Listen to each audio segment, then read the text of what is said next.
এত জোর কিভাবে আসলো তোমার মধ্যে? এভাবে হলে তো অজ্ঞান হয়ে যাব। প্লিজ আস্তে আস্তে করতে হবে, না হলে আমার ছেলে মেয়ে আর সবাই শুনতে পাবে। আমার বর কিছুই পারে না, একদম অদক্ষ। আজ থেকে সময় পেলে আমার কাছে চলে আসলে অনেক আনন্দ করব। তখন সদ্য কলেজে ঢুকেছি, ২০০২ সাল। পাড়ায় একটা বাড়ি দীর্ঘদিন খালি পড়েছিল।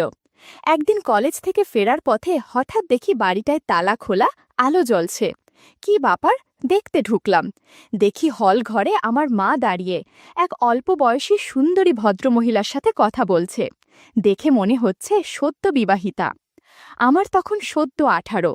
মহিলা ২০ কিংবা ২২-এর বেশি হবে না। প্রায় আমারই মতো উচ্চতা, গায়ের রং ফর্সার দিকে, গঠন আর সাধারণ ৪-৫কা বাঙালি মেয়েদের মতো।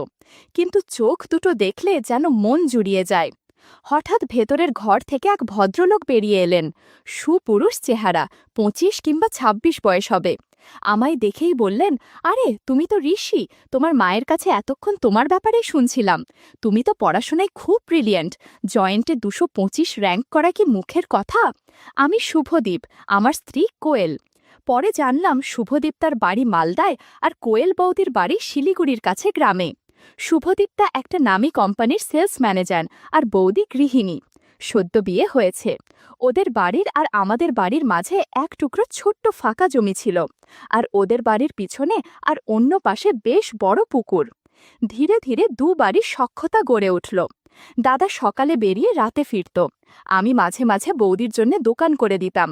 দাদা বৌদির সাথে ভালো বন্ধুত্ব তৈরি হতে লাগল। পাড়ার আর কোনো ছেলের সাথে বৌদি কথা বলতেন না। সদ্য বিবাহিতা সুন্দরী বৌদি অনেকের ফ্যান্টাসির কারণ হয়ে থাকত, আর আমি হয়ে গেলাম অনেকের হিংসের পাত্র। একদিন শীতের দুপুরে আমি আর ভাই দুপুরে ছাদে ক্রিকেট খেলছি। একটা লুজ বল তুলে মারতেই সোজা উড়ে গেল দাদাদের বাড়ির দেয়ালের ভেতর। আমি মেরেছি। খেলার নিয়ম অনুযায়ী আমাকেই বল কুড়িয়ে আনতে হবে। অনেকক্ষণ বাগবিতণ্ডা করে গেলাম। খালি জমি পেরিয়ে আমি দেয়াল ডিঙিয়ে ঢুকে গেলাম। বল পেয়ে গেলাম হাতের সামনেই। বল তুলেই দেখি একটা বিড়াল প্রায়ই আমাদের বাড়ি ঢুকে ঘর নোংরা করে যায়। বিড়ালটাকে তাড়া করতেই পালালো। আমি ধাওয়া করলাম। এমন সময় আমি ঘুরে দাঁড়াতে যাব, হঠাৎ খোলা জালনা দিয়ে কেমন একটা আওয়াজ পেলাম। জালনা দিয়ে দেখলাম দাদা আর বৌদি কাজ করছে।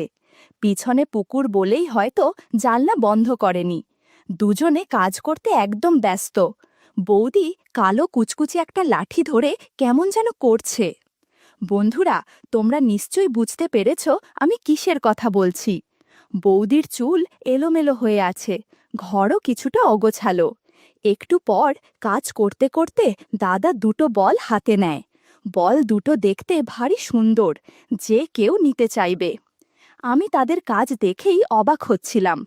দিন দুপুরে কেউ এভাবে কাজ করে নাকি? এই কাজই ছিল আমার প্রথম সামনাসামনি দেখা। বেশিক্ষণ কাজ করল না। সামান্য কিছু করেই দাদা একদম ক্লান্ত হয়ে গেছে। এদিকে বৌদির চেঁচামেচিও থেমে গেল। বুঝলাম দাদা কাজ শেষ করে ফেললেও বৌদি এখনও কাজ করতে চাইছে। বৌদির মুখে বঞ্চনার ছাপ। দাদাকে বলল, আজও পারলে না? তোমাকে দিয়ে কিছুই হয় না।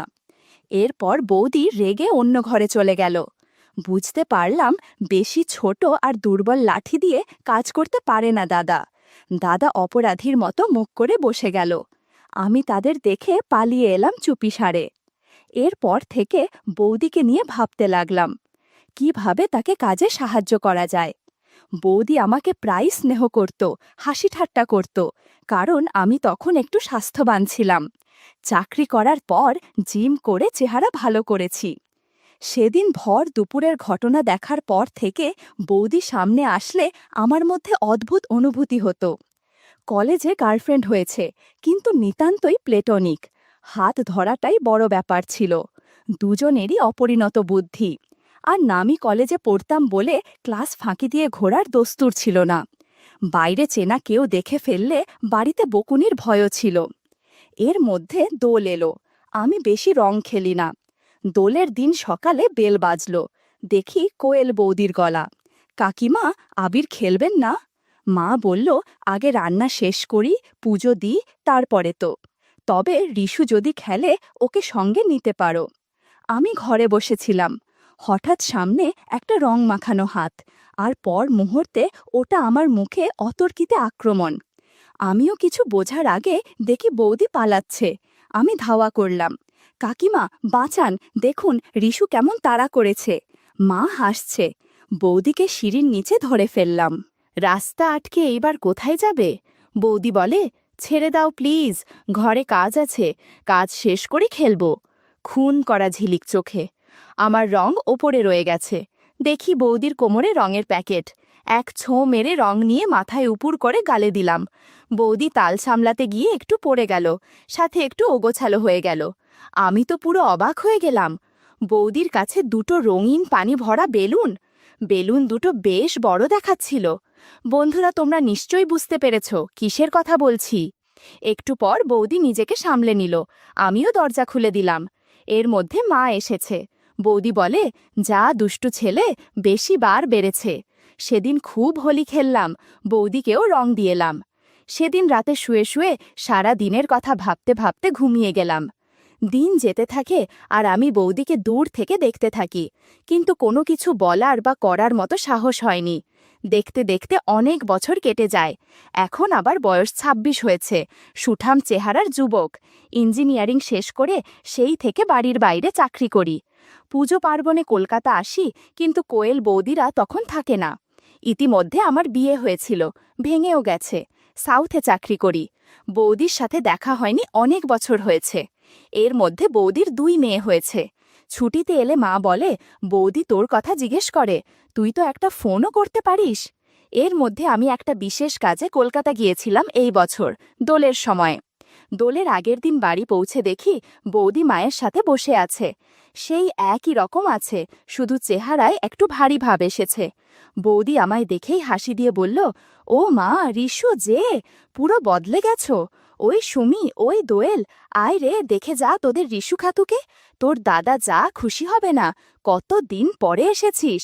পরের দিন আমরা খুব করে দোল খেললাম, ২ বাড়ি মিলে। বিকেলে বাবা বলল, একটা সারপ্রাইজ আছে তোর জন্যে। আমরা তোকে না বলে চাঁদিপুর বেড়ানোর ৭ দিনের প্রোগ্রাম করেছি। তোর দেবল জেঠু ওখানে একটা বাগান বাড়ি কিনেছে। দারুণ জায়গা, একদম নিরিবিলি, ভালো খাওয়া দাওয়া। তুই তো ১৫ দিন থাকবি। আমি তো খুব আনন্দ পেলাম। এত দিন পর বৌদির সাথে দেখা। দুজনেরই বয়স বেড়েছে, কিন্তু খুনসুটি একই আছে। আমাদের দুজনের সম্পর্ক খুব ভালো ছিল। বৌদি আমার থেকে মাত্র ১.৫ বছরের বড় বলে আমরা ভালো কানেক্ট করতে পারতাম। কিন্তু আমি কোনো দিন বৌদিকে আমার সেই দিনের অভিজ্ঞতা টের পেতে দিইনি। মেলামেশাটা অনেক নিষ্পাপ ছিল। বৌদি আমার সাথে দেদার আড্ডা দিত। অনেক দিন পর বৌদির সাথে আবার আড্ডা দিতে পারবো, সেটাই অনেক মজা। বৌদির প্রতি একটা আকর্ষণ ছিল না, একটা ভালো লাগা আর একটা অদ্ভুত টান ছিল আমার। সেই বৌদি আজ দক্ষ গৃহিণী, ২ বাচ্চার মা, কিন্তু কথা বলতে গিয়ে দেখলাম সেই ১০ বছর আগে দেখা সেই আগের মানুষটাই। পরের দিন আমাদের বেড়ানোর কথা, কিন্তু দাদার হঠাৎ অফিস থেকে কল এলো, বলে ছুটি ক্যান্সেল, ১৫ দিনের জন্য সিঙ্গাপুর যেতে হবে। আমরা বললাম বেড়ানো ক্যান্সেল করে দিই। দাদা বলল, রিশু তো আছে, তোমরা ঘুরে এসো, আমায় না গেলেই নয়। দাদার কথা শুনে বৌদি রাগে ফুলে উঠছে। সে জীবনে কোনো আনন্দ দিতে পারল না। একটা লোক জুটেছে আমার কপালে। বৌদি আমাকে দেখে সামলে নিল। আমি বললাম, আহা বৌদি, কাজ থাকলে কি করবে বলো, আমিও তো সেবার আমার বোনের বিয়েতে আসতে পারলাম না। বৌদি বলল, তুমি জানো না, তোমার দাদার পাড়ায় মাসির বাড়ি থেকে কলেজে পড়তাম। আমার শ্বশুর আমার মেশোকে বলে বাবাকে ধরে জোর করে বিয়ে দিয়ে দিল এই লোকটার সাথে। তারপর থেকে খেতেই চলেছি, কিন্তু সামান্য আনন্দ পাই না। একা একা রাতে ঘুমায়। আমি বললাম, ছাড়ো না বৌদি, বেরসিক ঢোলটাকে, আমরা খুব মজা করব, আমি তো আছি, খুব আড্ডা দেব। আচ্ছা, এই কদিন আমি তোমার দেওর কম বয়ফ্রেন্ড বেশি থাকব। দেবর মানে জানো, ১.৫ গুণ বর, মানে বরের ১.৫ গুণ আনন্দ। বৌদি এবার হেসে বলল, তাই নাকি? পরের দিন ভোরে হাওড়া থেকে ট্রেন। আমরা খুব ভোরে বেরিয়ে গেলাম। একটা ইনোভা ভাড়া করে গেলাম স্টেশন অবধি। সামনের সিটে ভাই, মাঝে মা বাবা, সুমি আর দোয়েল, পিছনে আমি আর বৌদি। দুটোর একটাকেও পিছনে আনা গেল না। কেউ এক মুহূর্তের জন্য আমার মা বাবাকে ছাড়বে না। বৌদি একটা মুচকি হাসি দিল, ফিস ফিস করে বলল, আমি এখন ৭ দিন তোমার গার্লফ্রেন্ড, মনে আছে তো? আমি বললাম, সে কি আর ভুলতে পারি? এই 7 দিন তুমি আমার থেকে যা খুশি আবদার করে নিতে পারো, আমি তোমার সব দাবি পূরণ করব। ট্রেনে উঠে গেলাম। AC coach. আমাদের সিটগুলো একদম পেছনের দিকে পড়েছে, লাস্ট দুটো রো, সামনের 6টা সিট আর পিছনের দুটো। কিন্তু আমরা 7 জন এসেছি, কারণ দাদা আসতে পারিনি। উঠে ট্রেন ছাড়তেই সকলে ঘুমিয়ে পড়ল। অনেক ভোরে উঠে আসতে হয়েছে। তার আগে মা আর বৌদি মিলে খাবার তৈরি করেছে। বাচ্চা দুটো ঘুমিয়ে গেল উঠেই, মা বাবাও ঘুমিয়ে গেল। আমি আর বৌদি টুক করে গল্প করতে লাগলাম। বৌদি বলল, তুমি কিন্তু ঘুমাতে পারবে না, আমায় সময় দিতে হবে। আমি বললাম, এই 7 দিন সব সময় তোমার হয়ে থাকব। বৌদি আমার বলল, রিশু, বিয়ের পরে আমার একমাত্র বন্ধু ছিলে তুমি। নিজের সব কিছু ছেড়ে এখানে এসে গেলাম, সব কিছু নতুন। তুমি তখন আমার জন্য অনেক করেছ। আমি বললাম, বৌদি, আমি তো শুধু আড্ডা মারতাম আর একটু আধটুটো দোকান করে দিতাম, এ আর এমন কি? না গো, তোমার সাথে কথা বলে আমি খুব হালকা হতাম। সব কিছু তোমায় বলতে পারি না, কিন্তু সবার জীবনে একটা ফাঁকা জায়গা থাকে। তোমার বন্ধুত্ব আমার ফাঁকা জায়গাগুলো অনেক ভরে দিয়েছে। এই কবছর তোমার সাথে দেখা হয়নি বৌদি, তাও তো কিছুই বদলায়নি, আমরা একই রকম আছি। Thank you Rishu. বৌদি ইমোশনাল হয়ে যাচ্ছে দেখে আমি হাতে চিমটি কেটে দিলাম। বৌদি একটা খুন করা চোখের ঝলক দিল। আমিও হাতে ছুরি ধরে বুকে মারার মতো অভিনয় করে বললাম, তোমার নজর যেন বুকে ছুরি চালায়। আহা দাদার কি ভাগ্য, এই নজর প্রতিদিন দেখতে পায়। এই দিক থেকে দেখতে গেলে দাদার থেকে তোমার ভাগ্য বেশি ভালো, দাদার থেকে তুমি বেশি পেয়েছ। এটা কিছু স্পেশাল মানুষের জন্য রিজার্ভ করা। তোমার দাদাকে আমি সেই স্পেশাল জায়গাটা দিতে চেয়েছিলাম। ও আমার স্বামী হতে পেরেছে, বন্ধু হতে পারেনি। আমি এখনো অবধি তোমার দাদার থেকে কিছু আবদার করিনি। সংসার, বাচ্চা সব কিছু নিয়েই আমার জীবন বয়ে যাচ্ছে, নিজের চাহিদার জায়গাটুকু নেই। আমি বললাম, ছাড়ো না বৌদি, এখন বেড়াতে যাচ্ছ, এসব ভুলে থাকো তো, আমি তো আছি। সে বলল, ছাই আছো, কেমন বয়ফ্রেন্ড তুমি, জীবনে কি প্রেম করনি, জানো না গার্লফ্রেন্ডের সাথে কি কি করতে হয়? মনে মনে বললাম, পরে টের পাবে কেমন আমি। বৌদি বলল, জানো, আমার কলেজ লাইফে একটা বয়ফ্রেন্ড ছিল, সেই হিসাবে তুমি আমার দ্বিতীয় বয়ফ্রেন্ড। আমরা পার্কে ঘুরতে যেতাম, একদিন বাড়িতে এসেছিল, কেউ ছিল না। সেদিন অনেক কিছু হয়েছিল, কিন্তু আমি মজা তো পাইনি, উল্টে এমন ব্যথা পেয়েছিলাম যে কিছু করার আগেই আমি ওকে অন্য ঘরে চলে গিয়েছিলাম। বৌদির চোখের কোণে জল চিকচিক করে উঠল। খুনসুটি করতে করতে চলে এলাম গন্তব্যে। জেঠুর বাগানবাড়িটা বেশ বড়, খোলামেলা, বড় জানালা, লাগোয়া পুকুর, সামনে লন, তাতে স্লিপ, ঢেকি লাগানো দোলনাও আছে। নিচে রান্নাঘর, খাবার ঘর, বসার ঘর, একটা বড় বেডরুম, ওপরে 4টে বেডরুম, খুব পরিষ্কার। জেঠু এই বাড়িটা পিকনিক, বিয়ে এসবের জন্য ভাড়া দেন আর মাঝে মধ্যে নিজে এসে থাকেন। নিচের বেডরুমটায় 6 জনের শোবার ব্যবস্থা, ওপরেরগুলোয় 2 জন করে।